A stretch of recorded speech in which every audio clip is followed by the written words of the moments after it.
And now, the time fight fans all across the globe have been waiting for. It's the main card with your man, The Voice. As always, in the opposite corner, my mano y mano, my verbal sparring partner, back again for the first time, Wildress Ruff. I'm feeling good, boys. It's smoke o'clock. There's no better time around. I'm here with the man, the myth, the legend. He ain't got no halo over his head because he got the SCL over his head, so he can say Kakar all the time. That's right. No, if I was gonna say Kakar, I had the Battlehawks hat on. It's that STL bubble bone, going with my Bellator shirt. Salute to Bellator Wrestling in Pluto. They got a Bellator channel. So Wrestling Pluto, Bellator, this is for you. It's all good. We got an amazing show. It's an amazing weekend of combat sports coming up, man. We got MMA. We got WWE. We got my Eagles, the hometown team, in the Super Bowl this weekend. It's sports all over the place, so we're going crazy. But of course, first we got to get into KOs and low blows because, boys, we got some problems to talk about. You ready? Yes, sir. Let's get to it. KOs and low blows. Now, Voice, we was all excited a few days ago when we got the announcement that Canelo Alvarez and Bud Crawford had finally been agreed to. Then a few days ago, it was announced that Canelo was going to be fighting the problem child. Then your man Turkey from Saudi Arabia came out and said, "Nah, that ain't happening. Because champions only fight real champions, and he's fighting Crawford, and he has a 4-fight deal with us." Voice, I'm confused. I think we're all confused. I think we were all excited about this fight. Let us know what's going on with this fight, boys. Are we getting Crawford versus Canelo, or are we getting Canelo versus Problem Child? I think we're getting both. So when they started saying, hey, Crawford and Canelo is going to happen. It's going to happen in September. My antennas went up. Was like, okay, Canelo fights twice a year. Both of those days are big days for Mexicans. You got Cinco de Mayo, which is big for Mexicans in the U.S., and those in Puebla. Everybody else in Mexico don't care about it outside of being able to see a fight. And then you have Mexican Independence Day, which is mid-September, which is the time frame that this specific card was made for. But it was hinted that, okay, Canelo's probably going to fight before that because, again, he fights on Cinco de Mayo. Right around that time, Jake Paul put out something like, ooh, I got something big that's coming. I can't tell you, I got something big that's coming. And the people in the streets were talking and saying that was probably the fight. And I could see that fight happening. We were talking just before we started recording the show, and I shared that this is very similar to what happened a couple years ago with Tyson Fury. He fought someone who was notable, but not a champion in boxing, being Francis Ngannou. And then after that, he fought Alexander Usyk. So I see the similarities here. And again, I really think that this is what will indeed happen. Money talks, and wherever Jake Paul is, especially with him fighting, the money's going to talk. Who doesn't want to see Canelo destroy the person who many boxing pundits say is single-handedly either reinvigorating the sport or destroying it? Everybody has been waiting to see Jake Paul get his comeuppance, and Canelo ain't gonna give him his comeuppance. Come on. So there's that aspect of it. And then for Canelo, okay, you got a 4-fight deal. You are definitely in your farewell season. You know how different athletes will have their farewell season and they'll go play different places, and they'll get jerseys and surfboards and keys to cities and all that. Well, Canelo's just picking up money. So he's fighting different people who he would have, who there are advantages for. And he's been doing this really since he's been at 168, with the exception of the fight that he had at 175 both fights at 175. So Kovalev, because I don't care what anybody says, Canelo was getting whooped until he knocked that boy out in the 11th round. And we saw what happened with Dimitri Bivol. Outside of that, at 168, even though he's fought undefeated fighters, they haven't been the same caliber as what he fought before. So again, I think he's on his retirement tour and just picking up those checks a la Floyd Mayweather in the Maymack fight. I mean, I understand it, and we always want to see great fights, right? Now, I'm not calling Jake Paul a great fight, but as we've seen before, anything can happen. Anything can happen. So my question is, how would a bad showing affect his fight with Crawford? But more than that, Turk said that among the other fighters that he's going to fight within this deal could be Bivol, could be Beterbiev. How would a loss to Crawford affect him going forward? Because it feels like he's almost taking on a little bit too much. So a poor showing with Paul would only make the Crawford fight bigger, because that would mean that there's a decline in Canelo's skills. So just like the Usyk and Fury fight became that much greater after he got floored by Ngannou, I think a poor showing against Paul does the same thing for Canelo. As far as the fights after the Crawford fight, if he is to get past Crawford, or if he gets past Crawford, if he gets past Crawford, they run that back. If he's able to win, then we do the trilogy. So that there are a lot of different things that are in play. It really depends on how he does with things. I don't see him outside of, and if you sign a 4-fight contract with Riyadh Season, then okay. But outside of there being a great financial benefit, I don't really see it happening. Something else that is somewhat challenging to all of this is these are just things that Turkey is saying. I love Turkey. I love what he's doing for the sport.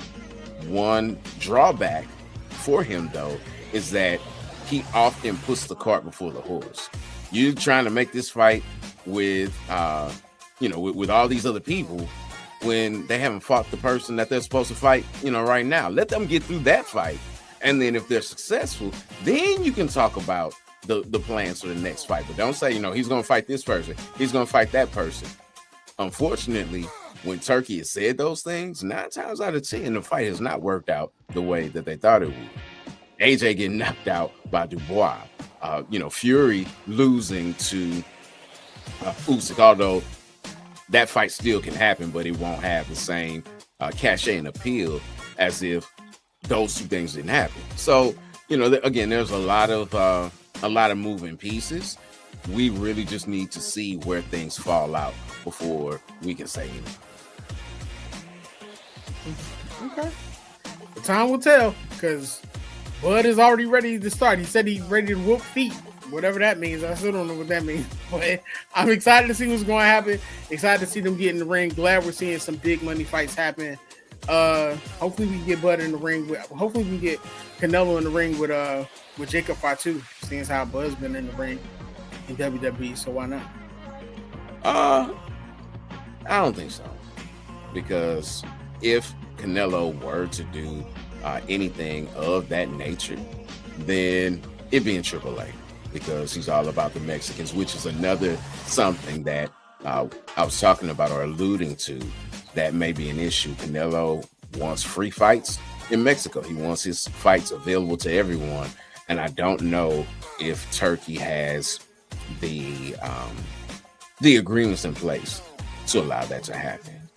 The agreements that we know that are in place is that the Royal Rumble has run its course. The first event at Lucas Oil Stadium for the WWE this year has taken place, and there were a lot of things that took place in the Royal Rumble. First thing I want to start off with, though, is the two men that are on our screen currently. Recently, CM Punk was on Good Guy, Bad Guy, which is Daniel Cormier and Chael Sonnen's show.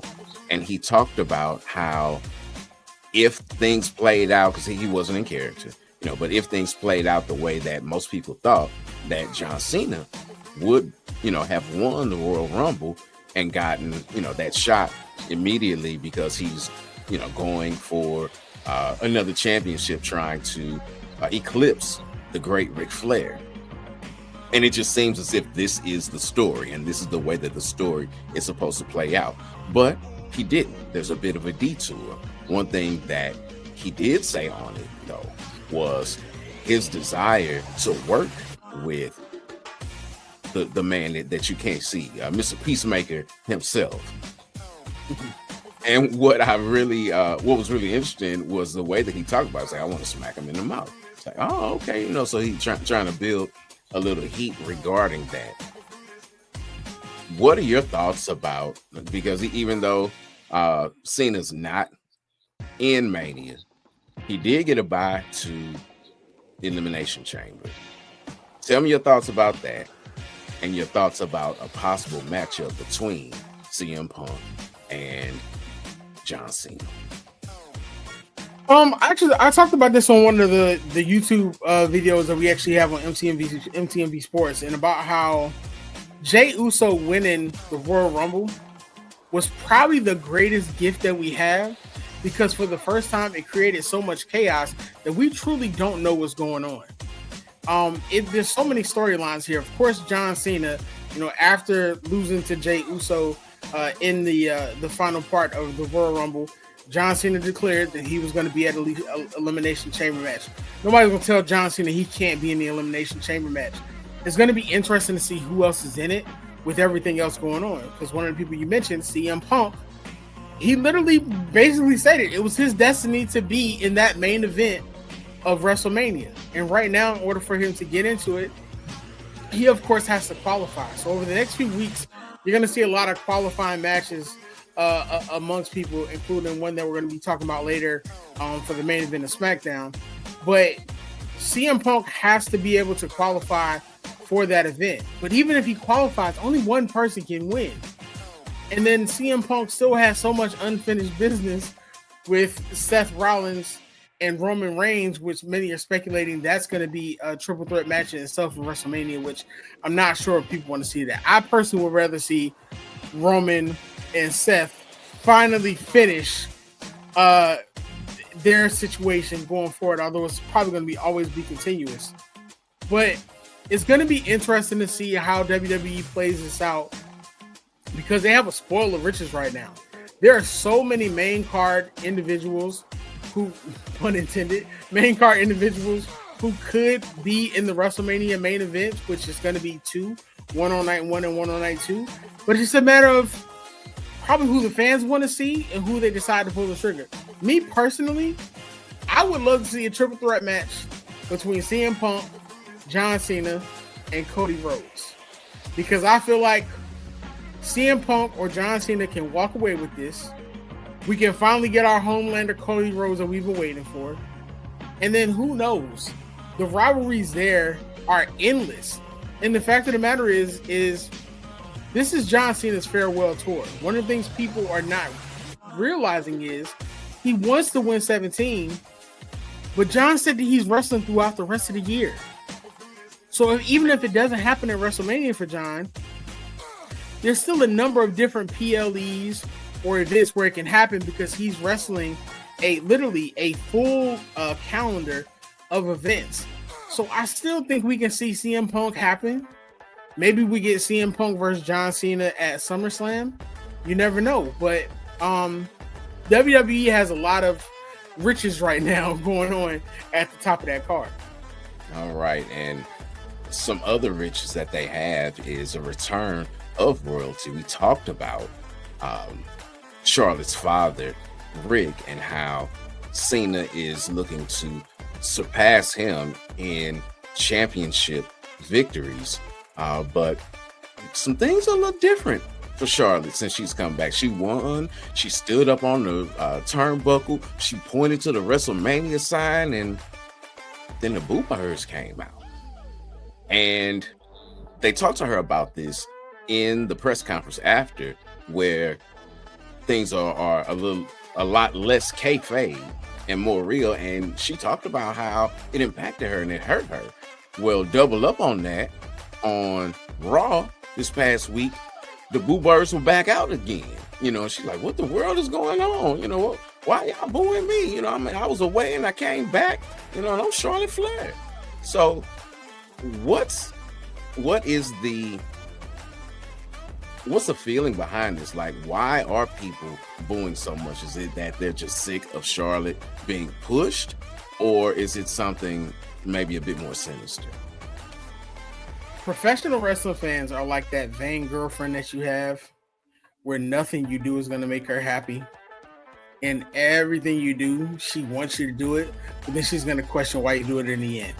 We see it all the time. We saw it previously with Seth Rollins. We've seen it with Roman Reigns.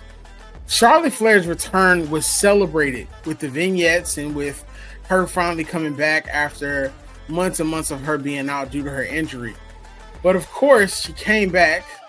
She's a star. No one wanted to see her win the Royal Rumble. I'm not sure exactly what the mindset is behind that, because the thing about wrestling fans is you can give them exactly what they want. They're unhappy. They're the biggest star can win. They're unhappy. Or you can give them someone fresh and brand new. They're unhappy, which, like we're going to talk about in a second here with Jey Uso. For instance, if John Cena would have won the Royal Rumble, John Cena would have gotten the same treatment that Charlotte Flair got, because wrestling fans want what they want, but then they don't know what they want. So Charlotte Flair, unfortunately, is the victim of her success. She's an amazing athlete. She's had a storied career. Many argue that she was given way too much and it overwhelmed people. So then it almost made it build up a bit of an invincibility show for her, that where you expected her to win and you don't want her to win. Do I believe that she was hurt by that? Yes, because she had been gone for so long and the crowd booed her.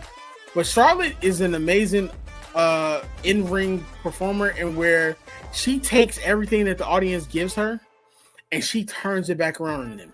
And I think we're about to have an amazing run that's going to correspond with whoever she's going to decide to choose to face at WrestleMania. However, she's got a lot of brand new people who are going to be looking forward to facing her, which I think makes it even more interesting. Alexa Bliss just returned. Jordan Grace from TNA just signed to WWE, which she'll probably start on NXT to begin, but she'll end up moving up. You got Julia. You have a number of different people that Charlotte can use her prowess to not only build up and be the queen that she is. So, I mean, it's unfortunate that she was treated that way. Some of it's kayfabe, some of it's probably real, but I expect Charlotte is going to rise to the challenge like she always does, and she's going to continue to be the queen.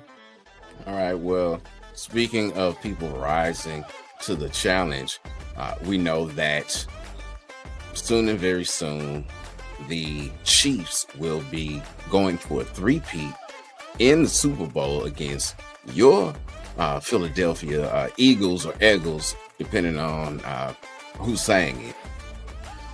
But Jay, in winning the Royal Rumble, you know, he got a little bit of three yeet, you know, because you guys say yeet, yeet, yeet. So what does this do for not only Jey Uso, but for wrestling fans as a whole? What WWE and Triple H has done is what we've been begging them to do: create new stars, open up new opportunities, and not present the same old people over and over again.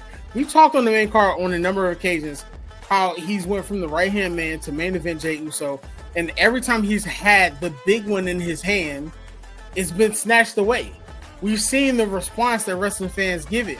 But unfortunately, there's a small sense of people, like we just talked about with Charlotte Flair, but, well, you see it on the internet with Jey Uso and not with Charlotte.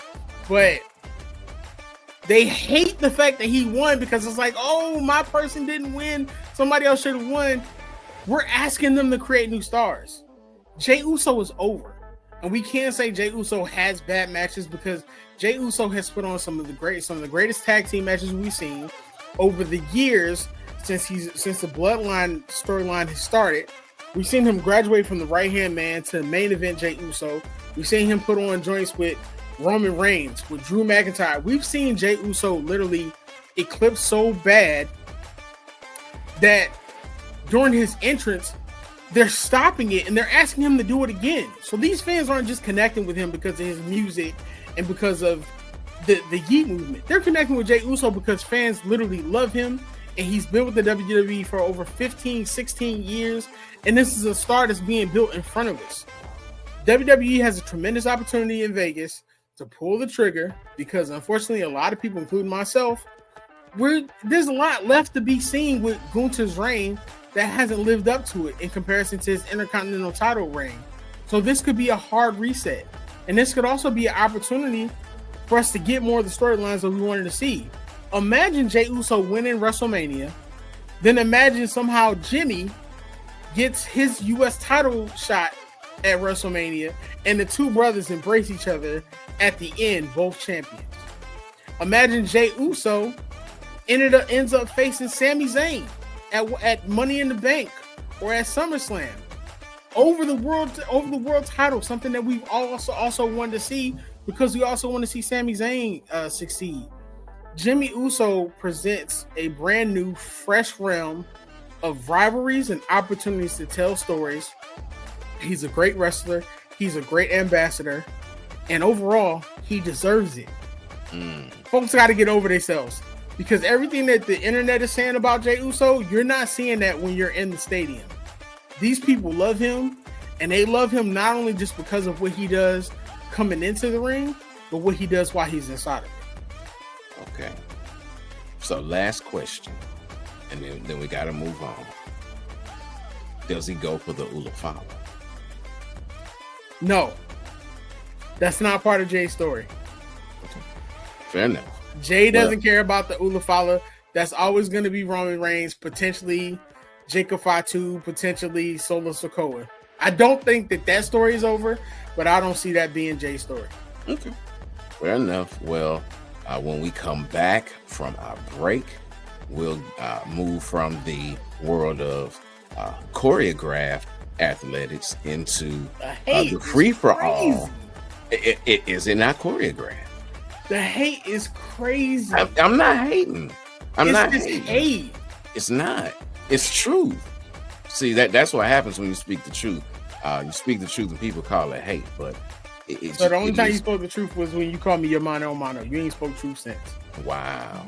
Well, let's I'm speaking on this Ozell brand, and when we come back, we're gonna speak on Drakus versus Sean Strickland 2, as well as Zhang Weili taking on the seemingly crowned queen in Tatiana Suarez. It's the main card. Keep it locked. It's not just about the love of the game. It's about dedication and commitment through the process and the patience to endure. There's joy in reaching your goals and peace in knowing you've done all you're supposed to do. Ozell brand. It's not just a brand, it's a lifestyle. Shout out to Ozell brand, man. Make sure you go in and get your cleats, your sneakers, all your needs, man. Ozell brand. Definitely in your local Walmart, man. Get your Bruce Voice Royce out there in that royal blue so you can call your way down the street. You can also get them in whatever color you want to. You can special make your own. And that's my plan is whenever I get any new shoes, they're going to be custom made Ozells. I need some red ones to go with this red Bellator shirt. Wearing red today for heart health. Might speak about that a bit more in the final words, though. Definitely.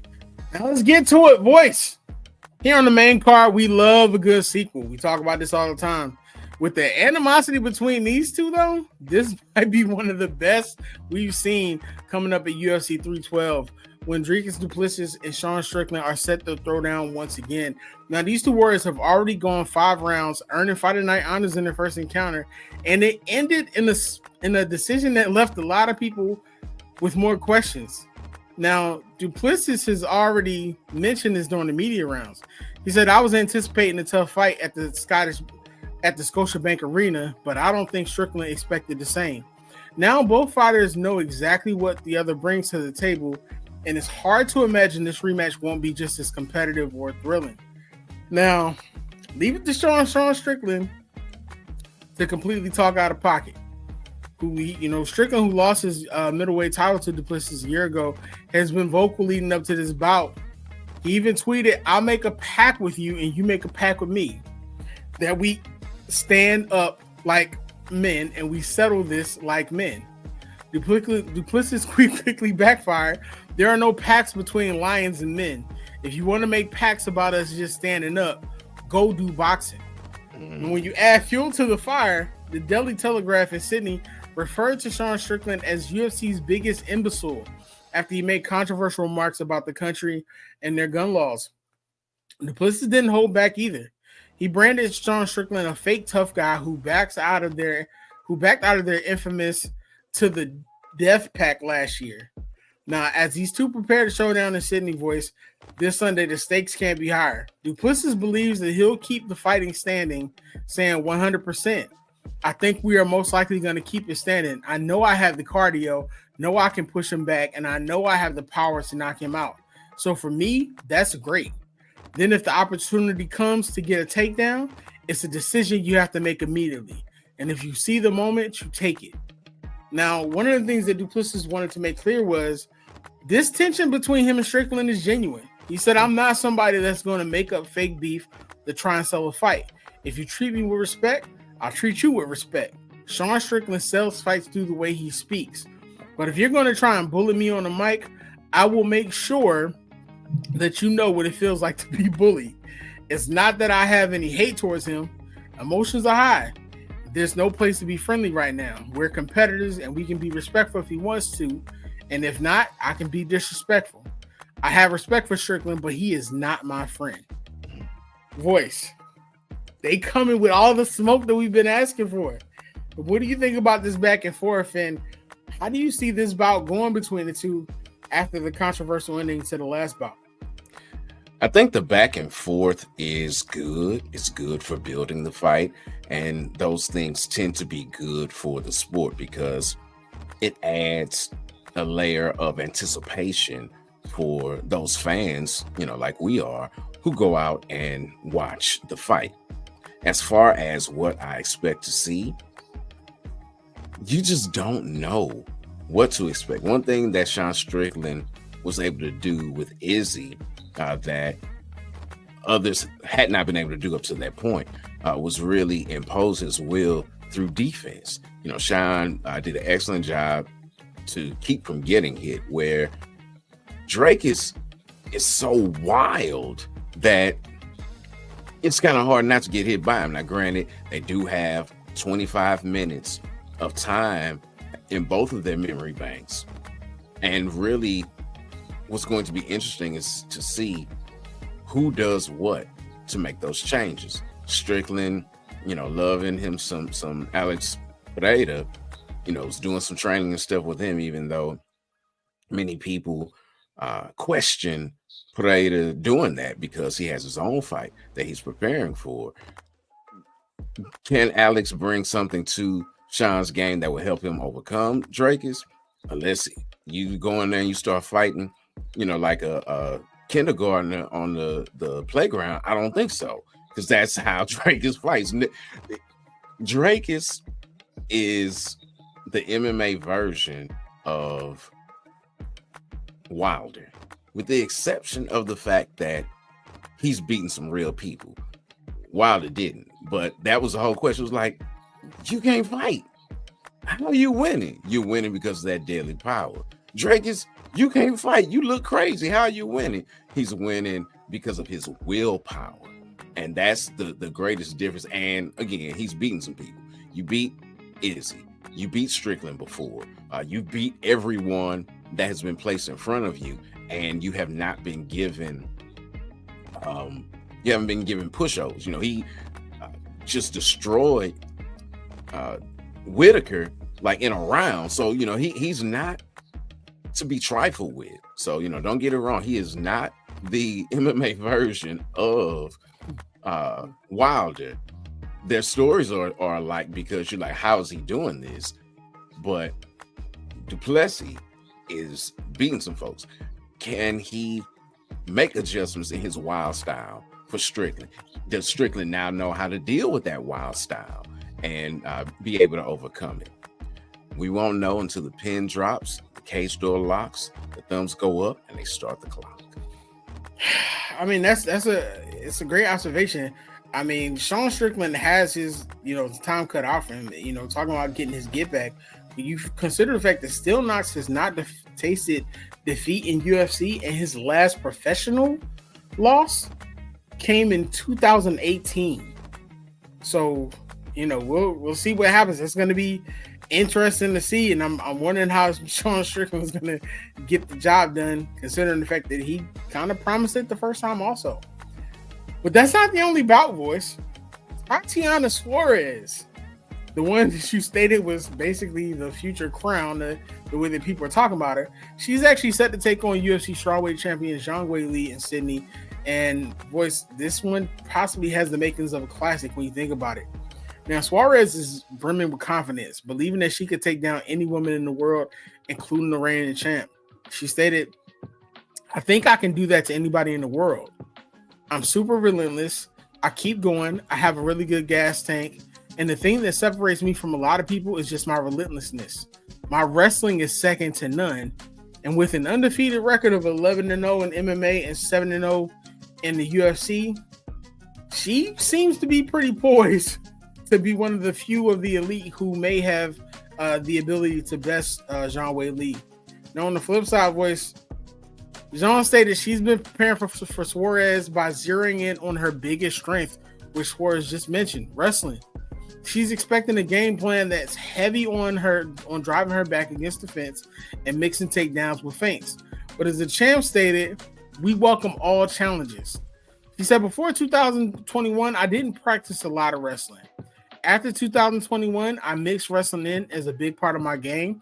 And when I started training with Henry Cajuo, I learned the importance of wrestling with different opponents. I changed my tactics, and that's how I grow." Now, Weili acknowledged that, Suarez has the prowess by saying, "I think Tatiana is the best wrestler and grappler of all the opponents I face. But I think all of Tatiana's strengths have a way to solve it and a way to handle it." Now, she stated that she's ready to prove it, saying, "I think I can beat her, and it'll only give me more confidence in wrestling. I've worked very hard on that." Now, voice, I mean, they're ready to compete. And Suarez, one of the things that she stated was, her injuries have kind of kept her from championship goals, stating, "People see my ability and they see how great I am. And I know that my time is now as long as I can stay healthy." Meanwhile, Zhang Weili is determined to show the world that she's added wrestling to her arsenal and she can hang with the best of them.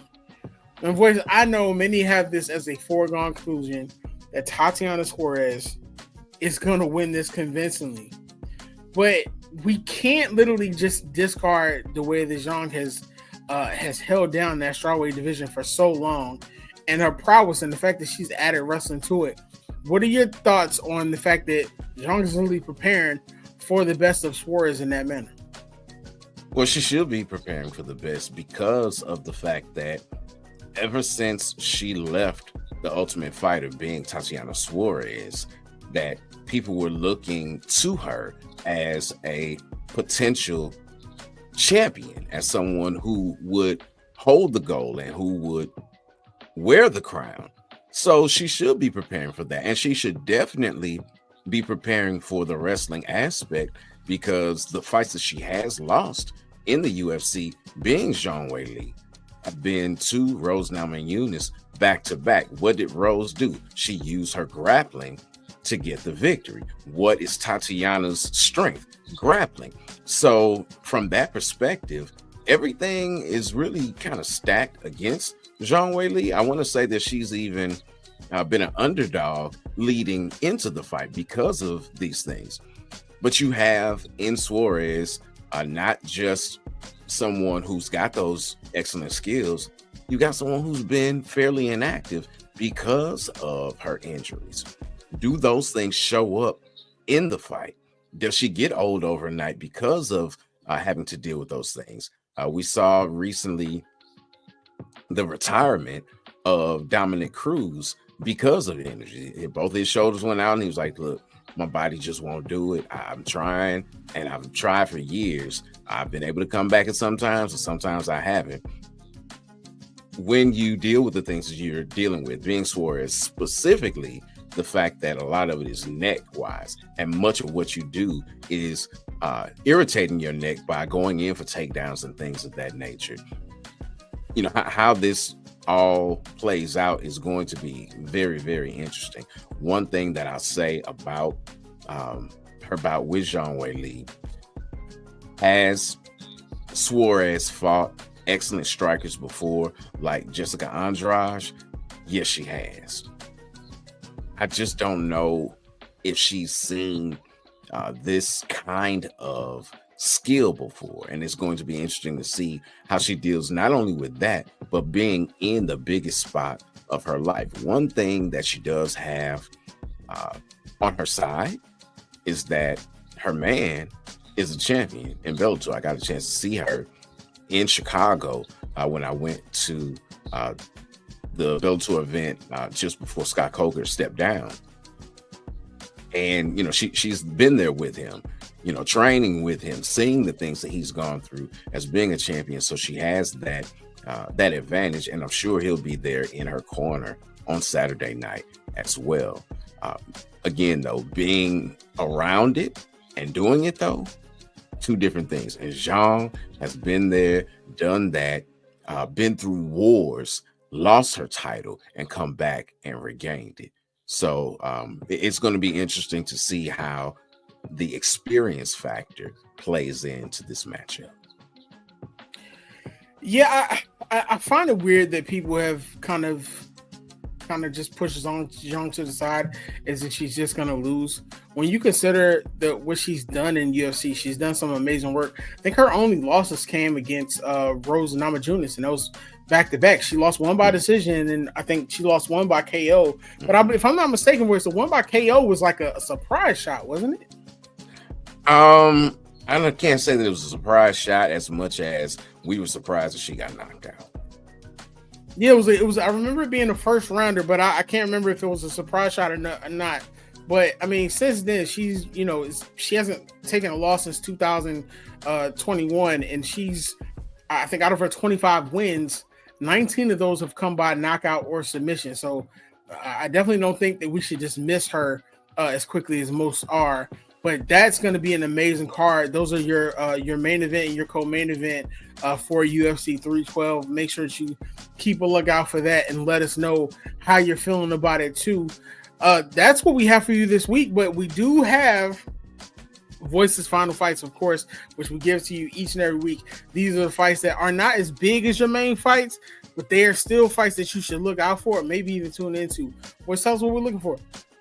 All right, so this week, as far as Final Fights are concerned, you got some boxing that's going on.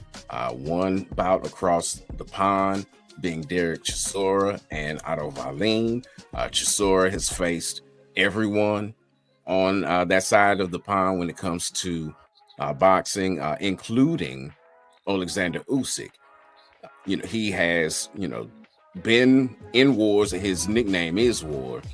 This is supposed to be his last hurrah, and it probably is his last hurrah until somebody brings another bag.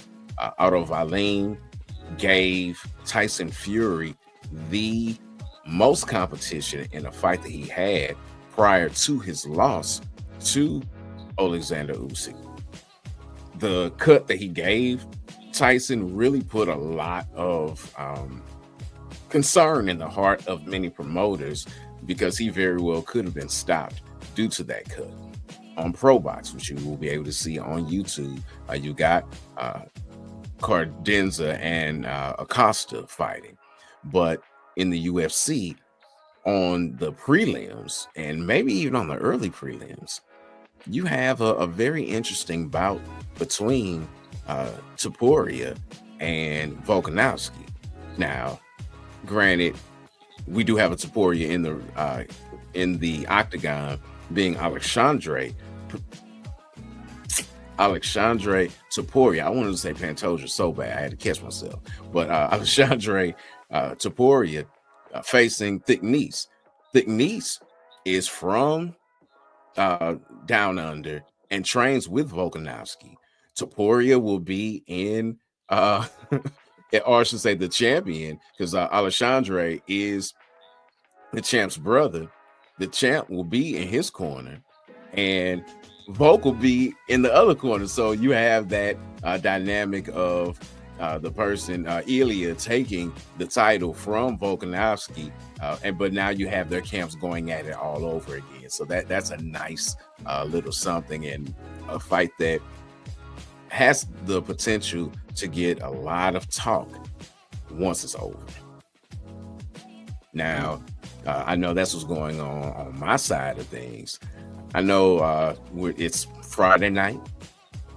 It's time for SmackDown. What should we be looking for on this week's episode? It's WrestleMania season, voice. And with WrestleMania season comes decisions. Both our champions still have to make decisions, so you can expect Jey Uso probably to open the show, most likely addressing Cody Rhodes, making that decision between him and Gunther.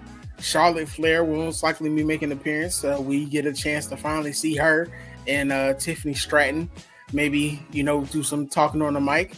And then, of course, the men's elimination chamber qualifying matches and the women's qualifying matches. I know in the men's matches, it's going to be a triple threat match. Drew McIntyre versus LA Knight versus Jimmy Uso. And on the women's side, we finally get to see the return of Alexa Bliss.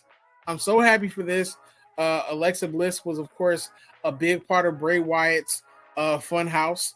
The Wyatt Six, of course, on SmackDown, so maybe we get a chance to finally see that connection happen. She'll be facing Candice LeRae, and then Bianca Belair is advertised to face Piper Niven. So that's going to be a great SmackDown. I'm sure there's going to be other matches on that card also, and we might even get to see Voice's favorite, I Love You, Solo, in Jacob Fatu, as he continues to be a menace on SmackDown after having that great Royal Rumble pay-per-view introduction, and the man Tama Tonga out here giving you that yeah. So make sure that you tune in to SmackDown. Let us know what else you want to see. Let us know what else you want us to talk about on that. Make sure that you are sharing, and subscribing. Everything that we have is MTMV Sports, man. We do this for y'all each and every week. We give you the best of all sports: basketball, football, college football, professional football. Not the same podcast. Shout out to Miss Marvel with the HBCU love. Pretty spectacular sports show. We got any and everything you want to see, and also the Voice gives you time out each and every week. I did not miss it this time, Voice. I got you. And shout out to my girl, Sports Talk with C, and her show weekly. We get some amazing shows for you all. We just need you to continue to support us as you all have. Make sure that you like, share, and subscribe. If you can't see these beautiful faces on YouTube or watch the shorts, you can always take us anywhere that you follow your favorite podcast. That's what we got for you this week. Voice, take us out, sir. Well, again, I'm wearing that red for Wear Red Day. This is to raise awareness for heart disease, as someone whose life was forever changed and shaped by heart disease, taking out my mother when I was 17 years old, and taking out my grandfather when I was like 12. It definitely hits home in someone who has had to have some procedures, a procedure himself. Take care of your heart. Do the things that you need to for that. If something seems off, go get it checked out. Doesn't hurt to check it out. But of course, take care of your heart. Definitely. Thank you all for tuning in with us this week. Each and every week at Smoke O'Clock. Let us know in the comments what you're feeling about this show. What did we miss? What did we get right? What do you want to see us talk about? Let us know. We're always here to respond. And that's all we got. Until next time, fight the good fight.